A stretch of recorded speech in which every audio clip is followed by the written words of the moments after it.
Hello everyone, welcome to quick tricks by Sahil sir YouTube channel. आज है 15 मई और देखिए 15 मई 2024 से करंट अफेयर के जितने भी महत्वपूर्ण एमसीक्यूज बनते हैं उन सभी को आज के इस वीडियो में डिस्कस करने वाले हैं। साथ ही साथ एडिशनल फैक्ट भी डिस्कस करेंगे जिनसे आप सभी के एग्जाम्स में क्वेश्चन पूछे जाते हैं। So first of all previous class का रिविजन कर लेते हैं। अभी देखिए भारत और फ्रांस की सेनाओं के बीच में संयुक्त सैन्य अभ्यास शक्ति 2024 का आयोजन हुआ है। राष्ट्रीय प्रौद्योगिकी दिवस अभी 11 मई को सेलिब्रेट किया गया है। ऑस्ट्रेलिया देश की सरकार ने अपने आप्रवासी नियमों में बदलाव किए हैं। भारत के वर्तमान सीडीएस जनरल अनिल चौहान की अध्यक्षता में त्रिसेवा सम्मेलन परिवर्तन चिंतन अभी नई दिल्ली में आयोजित हुआ है। एसबीआई जनरल ने अभी जया त्रिपाठी को हेड प्रमुख संबंध समूह के रूप में नियुक्त किया है। और न्यूजीलैंड देश के क्रिकेट खिलाड़ी जो हैं कॉलिन मुनरो, इन्होंने अंतर्राष्ट्रीय क्रिकेट से संन्यास की घोषणा की है। और उमा सोफिया को मिस टीन यूएसए 2023 का खिताब मिला था, लेकिन अभी हाल ही में इन्होंने अपना यह खिताब वापस कर दिया है। तरल ऑक्सीजन केरोसिन चालित सेमी क्रायोजेनिक इंजन जो है ये इसरो के द्वारा डेवलप किया जा रहा है। इसरो जो है यह इंडिया की स्पेस एजेंसी है। सैन्य तानाशाह इदरीस डेबी, इन्होंने अभी चाड के राष्ट्रपति का चुनाव जीता है। एल&टी ग्रुप के नए अध्यक्ष बने हैं आर शंकर रमन। और अभी मिखाइल मिशिस्टिन जो हैं यह रूस के प्रधानमंत्री बने हैं। जापान के राजदूत ने भारत के नागालैंड राज्य में शांति स्मारक का इनॉग्रेशन किया है। भारतीय नौसेना के चीफ ऑफ पर्सनल का पदभार संभाला है संजय भल्ला ने। और श्रीलंका में अडानी ग्रीन को विंड पावर का निर्माण करने के लिए अभी मंजूरी प्रदान की गई है। संयुक्त राष्ट्र के द्वारा 25 मई को विश्व फुटबॉल दिवस के रूप में घोषित किया गया है, यानी कि अब प्रतिवर्ष 25 मई को विश्व फुटबॉल दिवस के रूप में सेलिब्रेट किया जाएगा।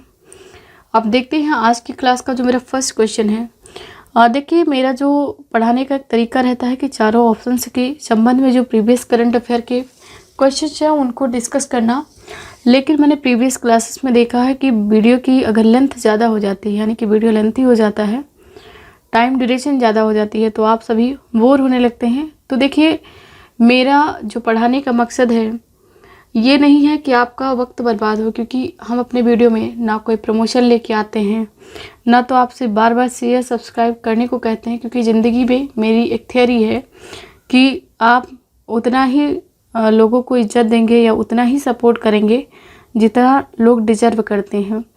तो ऐसा नहीं है कि लॉन्ग वीडियो बनाने से मेरा कोई प्रॉफिट होता है। मेरा एक मकसद है ज़्यादा से ज़्यादा कंटेंट आप सभी को देना। लेकिन फिर भी यदि आप चाहते हैं कि वीडियो शॉर्ट हो तो देखिए इसमें भी चेंजेस करने होंगे, यानी कि क्वेश्चन टू क्वेश्चन ही हम जो पॉइंट्स बनते हैं उनको डिस्कस कर पाएंगे। एडिशनल जो ऑप्शंस हैं उनके बारे में 10 मिनट में यह पॉसिबल नहीं है, ठीक है। सो फर्स्ट क्वेश्चन जो है 30वीं सुल्तान अजलान शाह ट्रॉफी किसने जीती है? तो देखिए जो 30वीं सुल्तान अजलान शाह ट्रॉफी है यह जीती है अभी जापान ने। पाकिस्तान को हराकर यह ट्रॉफी जापान ने जीती है। आपसे एग्जाम में क्वेश्चंस बनते हैं कि देखिए जो सुल्तान अजलान शाह ट्रॉफी है इसका संबंध किस खेल से है? तो देखिए ये हॉकी से संबंधित है। किसने जीता है? जापान ने भी इस बार का 30वीं जो सुल्तान अजलान शाह ट्रॉफी है जापान ने जीती है। किसको हराकर? पाकिस्तान को। तो देखिए जो पाकिस्तान है ये इसमें रनर अप रहा है, ठीक है। एडिशनल जो फैक्ट है उनको देख लेते हैं। तो जापान ने फाइनल में पेनल्टी शूट आउट में पाकिस्तान को 4-1 से हराकर अपनी सुल्तान अजलान शाह ट्रॉफी जीती है।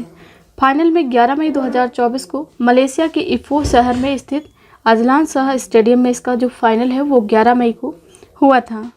और इसमें 2024 के आयोजन में टोटल 6 टीमों ने हिस्सा लिया, जिसमें जापान, पाकिस्तान, कनाडा, दक्षिण कोरिया, न्यूजीलैंड और जो मेज़बान टीम है ये कौन है? मलेशिया। तो इन 6 टीमों ने हिस्सा लिया था। यदि हम भारत की बात करें तो देखिए भारत ने अब तक 5 बार सुल्तान अजलान शाह ट्रॉफी को जीता है। कब कब? 1985 में पहली बार जीता है, फिर 1991 में, 1995 में, 2009 और 2010 में। यह 5 बार भारत ने इस खिताब को जीता है। बाकी कुछ ज़्यादा खास नहीं है। नेक्स्ट क्वेश्चन, 22वीं एशियाई टीम स्क्वैश चैंपियनशिप 2024 के लिए भारतीय पुरुष तथा महिला टीम का कप्तान किसे नियुक्त किया गया है? तो देखिए जो भारतीय पुरुष तथा महिला टीम का कप्तान नियुक्त किया गया है ये बिलावन सेंथिल कुमार और रथिका सीलन, इन दोनों को नियुक्त किया गया है। यानी कि ऑप्शन सी जो है इस प्रश्न का सही जवाब हो जाएगा। और इनके संबंध में एडिशनल जो पॉइंट हैं उनकी बात करें तो इसका जो आयोजन है ये चीन का एक डालियन शहर है, यहाँ पर इसको आयोजित किया गया है। बिलावन सेंथिल कुमार भारतीय पुरुष टीम का नेतृत्व करेंगे और जो राधिका सीलन है ये महिला टीम का नेतृत्व करेंगी। Squash rackets federation of India जो है इसकी बात करें तो इसकी स्थापना 1997 में की गई। तमिलनाडु का जो चेन्नई है यहाँ पर इसका हेडक्वार्टर लोकेटेड है। अध्यक्ष कौन है? देवेंद्र नाथ सारंगी। ठीक है। नेक्स्ट क्वेश्चन, अंतर्राष्ट्रीय नर्स दिवस कब मनाया गया है? तो देखिए जो 2024 में इंटरनेशनल नर्स डे है यह अभी 12 मई को सेलिब्रेट किया गया है। यानी कि ऑप्शन सी जो है इस प्रश्न का सही जवाब है। यह क्यों मनाया जाता है? तो हर साल 12 मई को फ्लोरेंस नाइटिंगेल को श्रद्धांजलि देने के लिए अंतर्राष्ट्रीय नर्स दिवस के रूप में मनाया जाता है।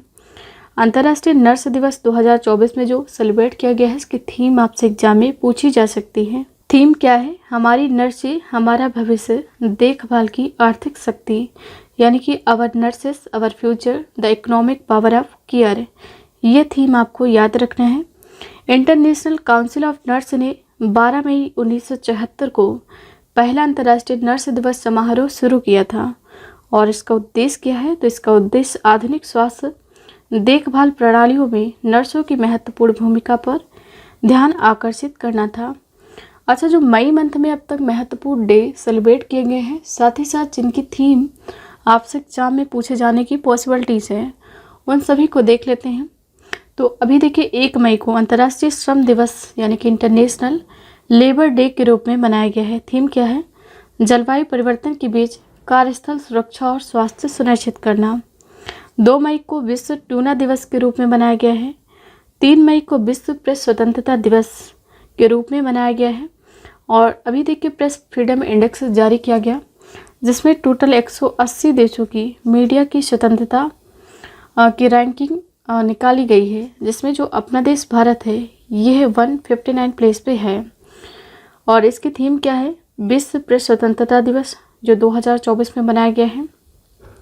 थीम है a press for the planet, journalism in the face of the environmental crisis. 4 मई को अंतर्राष्ट्रीय अग्निशमन दिवस साथ ही साथ कोयला खनिक दिवस के रूप में मनाया गया है। 5 मई को विश्व पुर्तगाली भाषा दिवस के रूप में और 8 मई को विश्व रेड क्रॉस और रेड क्रिसेंट दिवस के रूप में मनाया गया है। 10 मई को अंतर्राष्ट्रीय अर्गानिया दिवस के रूप में और 11 मई को राष्ट्रीय प्रौद्योगिकी दिवस के रूप में मनाया गया है। तो इतने जो महत्वपूर्ण दिवस हैं मई मंथ में अब तक मनाए गए हैं उन सभी को, साथ ही साथ जो थीम महत्वपूर्ण है उनको आपको याद रखना है। नेक्स्ट क्वेश्चन, हवा से कार्बन डाइऑक्साइड सोखने वाला दुनिया का सबसे बड़ा प्लांट मैमथ कहाँ शुरू हुआ है?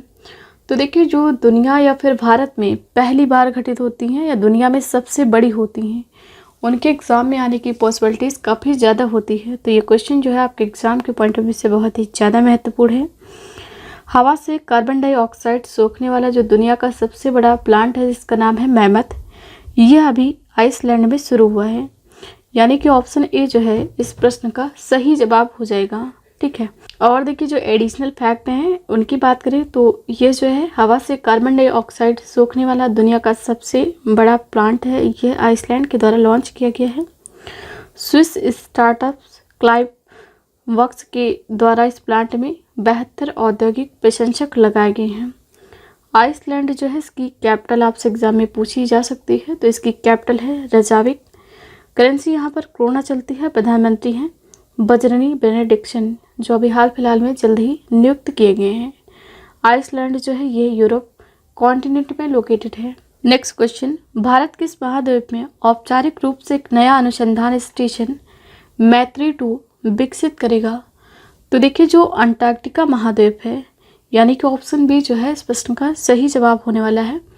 और इंडिया के 2 ऑलरेडी जो स्टेशन हैं अनुसंधान के वो यहाँ पर लोकेटेड है इस कॉन्टिनेंट में। ठीक है।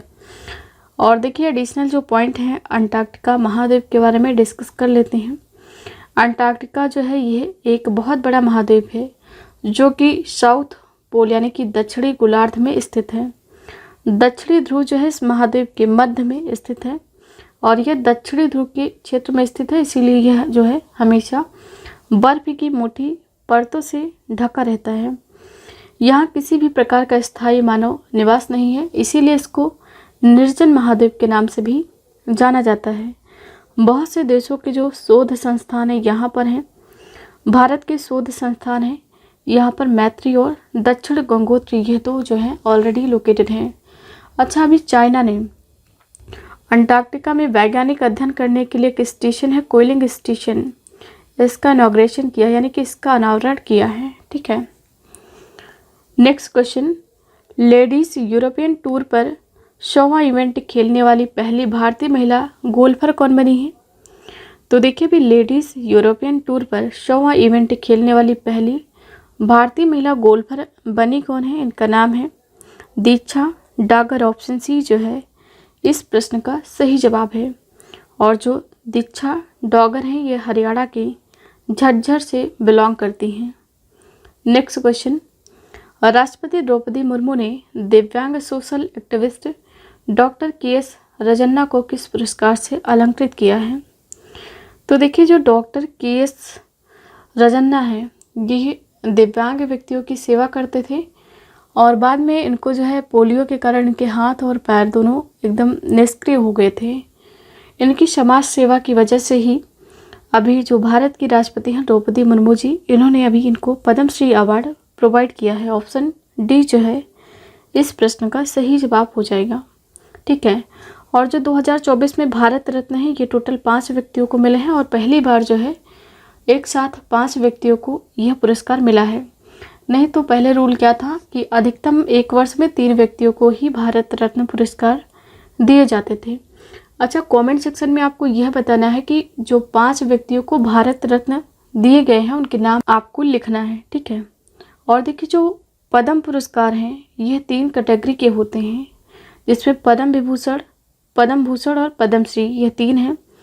और 2024 में टोटल 132 लोगों को पद्म पुरस्कारों को देने के लिए मंजूरी दी गई है, जिसमें 5 पद्म विभूषण हैं, 7 पद्म भूषण और 110 है पद्मश्री।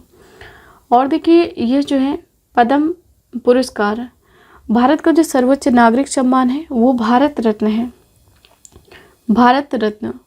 उसके बाद जो सेकंड प्लेस आता है वो आता है पद्म विभूषण का, जो कि पद्म पुरस्कार की पहली कैटेगरी है। ठीक है, नेक्स्ट क्वेश्चन, भारत की लोक कला और जनजातीय परंपराओं को दर्शाने वाली प्रदर्शनी स्वदेश का आयोजन कहाँ किया गया है? तो अभी देखिए जो संयुक्त अरब अमीरात का दुबई है, यहाँ पर भारत की लोक कला और जनजातीय परंपराओं को दर्शाने वाली प्रदर्शनी स्वदेश का आयोजन किया गया है। ठीक है, संयुक्त अरब अमीरात जो है राजधानी अबू धाबी है, करेंसी दिरहम चलती है, प्रधानमंत्री है मोहम्मद बिन जायद अल नाहयान। और देखिए जो संयुक्त अरब अमीरात है यहाँ पर भारत सरकार के द्वारा भारत पार्क विकसित करने की योजना भी बनाई गई है। नेक्स्ट क्वेश्चन, सोनाई रुपाई वन्यजीव अभयारण्य जो कि अभी रिसेंटली चर्चा में रहा है, यह किस राज्य में लोकेटेड है? तो यह लोकेटेड है असम राज्य में। ऑप्शन सी जो है इस प्रश्न का सही जवाब है। अच्छा, एनजीटी का नाम आपने सुना होगा, नेशनल ग्रीन ट्रिब्यूनल। इसने भी असम के सोनाई रुपाई वन्यजीव अभयारण्य और 4 द्वार रिजर्व फॉरेस्ट के भीतर जो मतदान केंद्रों, स्कूलों और अन्य जो संरचनाएं हैं इनके निर्माण की जांच पड़ताल शुरू की है। जो वन संरक्षण अधिनियम 1980 आपने सुना होगा, इसका वायलेशन करता है, जिसके कारण ही एनजीटी ने असम के जो मुख्य सचिव हैं इनसे इन गतिविधियों की अनुमति देने के लिए जिम्मेदार अधिकारियों का विवरण मांग लिया है। नेक्स्ट क्वेश्चन, किस संगठन ने महिलाओं के खिलाफ हिंसा से निपटने के लिए कानून अपनाया है? तो देखिए जो यूरोपीय यूनियन है, यूरोपियन यूनियन, इसके द्वारा ही अभी महिलाओं के खिलाफ हिंसा से निपटने के लिए पहला कानून अपनाया गया है। ऑप्शन सी जो है इस प्रश्न का सही जवाब है। नेक्स्ट, 22वीं एशियाई टीम स्क्वैश चैंपियनशिप का आयोजन किस देश में किया जाएगा? तो देखिए जो 22वीं एशियाई टीम स्क्वैश चैंपियनशिप है इसका आयोजन चाइना में किया जाएगा। ऑप्शन ए जो है इस प्रश्न का सही जवाब हो जाएगा। चाइना की राजधानी बीजिंग है। करेंसी यहाँ पर युआन या फिर रन में भी चलती है। राष्ट्रपति हैं शी जिनपिंग। और भारत और चाइना के बीच में जो बॉर्डर लोकेटेड है इसका नाम क्या है? मैकमोहन रेखा। नेक्स्ट क्वेश्चन, किसने बैंकों के लिए डिजिटल क्रेडिट सेवा की शुरुआत की है? तो अभी देखिए जेटा के द्वारा बैंकों के लिए डिजिटल क्रेडिट सेवा की शुरुआत की गई है। ऑप्शन सी जो है इस प्रश्न का सही जवाब हो जाएगा। नेक्स्ट, पाकिस्तान ने किस देश के सहयोग से अपना पहला चंद्र मिशन iCube कमर लॉन्च किया है?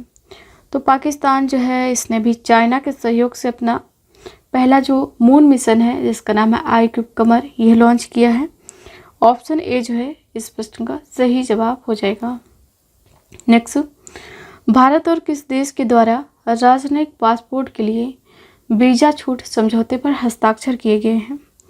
तो भारत और मोल्डोवा ने अभी राजनयिक पासपोर्ट के लिए वीज़ा छूट समझौते पर हस्ताक्षर किए हैं। ऑप्शन बी जो है इस प्रश्न का सही जवाब हो जाएगा। नेक्स्ट, दोहा डायमंड लीग में नीरज चोपड़ा ने कौन सा पदक जीता है?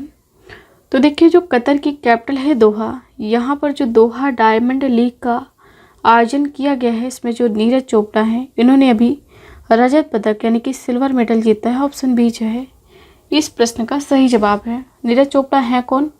यह जेवेलियन थ्रोवर यानी कि भाला फेंक खिलाड़ी हैं। और देखिए इस प्रश्न को मैंने आप सभी के लिए जो होमवर्क दिया था, आप सभी स्टूडेंट्स ने इसका सही जवाब दिया है। गुरुग्राम प्रशासन ने किसे अपना ब्रांड एम्बेसडर नियुक्त किया है? तो युजवेंद्र चहल को गुरुग्राम प्रशासन के द्वारा अपना ब्रांड एम्बेसडर नियुक्त किया गया है। ऑप्शन ए जो है इस प्रश्न का सही जवाब हो जाएगा। आज का क्वेश्चन ऑफ द डे है, विश्व थैलेसीमिया दिवस कब मनाया गया है? तो देखिए जो 2024 में विश्व थैलेसीमिया दिवस है यह कब मनाया गया है, इसका आंसर लिखना है आप सभी को कमेंट सेक्शन में। सो देखिए ये रही मेरी आज की क्लास। आई होप वीडियो आप सभी को पसंद आया होगा। वीडियो पसंद आया तो लाइक करें, शेयर करें, कमेंट सेक्शन में अपना फीडबैक जरूर लिखें। Thank you so much for watching this. Have a nice day. So soon with the next video.